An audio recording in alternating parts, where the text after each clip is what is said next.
Hi everyone, in this video we look at how to graph the function y is equal to the absolute value of x. So before we can graph the function y is equal to the absolute value of x, we have to actually know what the absolute value of x means. So if I take the absolute value of 5, well that's just equal to 5.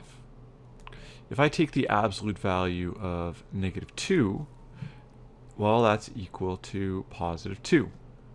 So when you take the absolute value of a number, you only look at the number and not the sign. So the absolute value function is defined as such. So the absolute value of x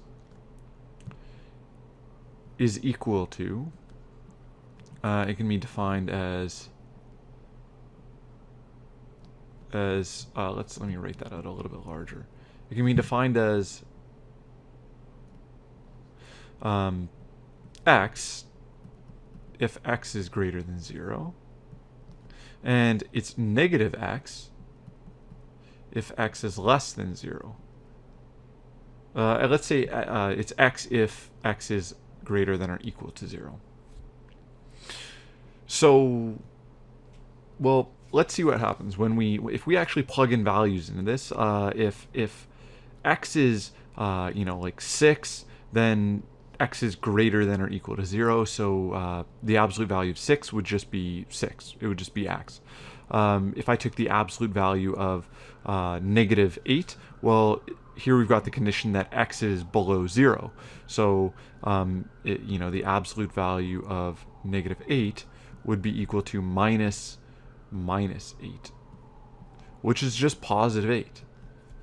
So basically all the, to take the absolute value of a number means to just look at the number without this without the sign. So if it's negative, you make the number positive. If it's positive, then it just stays positive.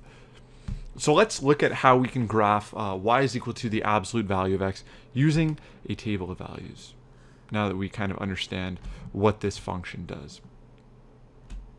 So if this is x and this is y is equal to the absolute value of x, well, let's see what kind of a table of values we get. Well, let's try -3, -2, -1, 0, 1, 2, and 3. So when x is -3, the absolute value of x is 3. So y is equal to 3. When x is -2, the absolute value of x is 2. When x is -1, the absolute value of x is 1. The absolute value of 0 is 0. The absolute value of 1 is 1. The absolute value of 2 is 2. And the absolute value of 3 is just 3. So now this gives us a set of ordered pairs that we can graph. Let's first graph 0, 0. When x is 1, y is 1. When x is 2, y is 2. When x is 3, y is 3. And when x is 4, I mean, this wasn't in our table of values, but we can kind of follow this pattern. When x is 4, y is 4. Notice that these points, they make a straight line, and it looks really familiar.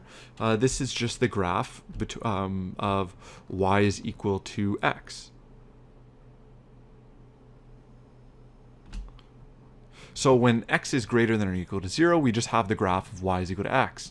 And that's what the absolute value function says, that when we take the absolute value of x, well, that's just equal to x, if x is greater than or equal to 0. Now, for our negative values, well, for -1, the absolute value of when x is equal to -1 is 1. The absolute value of -2 is 2. The absolute value of -3 is 3. And the absolute value of -4 is 4.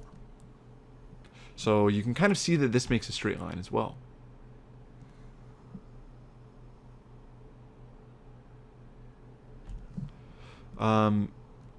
When x is less than 0, this is the graph of -x. This is the graph of y is equal to -x. So notice that that's because when x is below 0, the absolute value of x is just -x.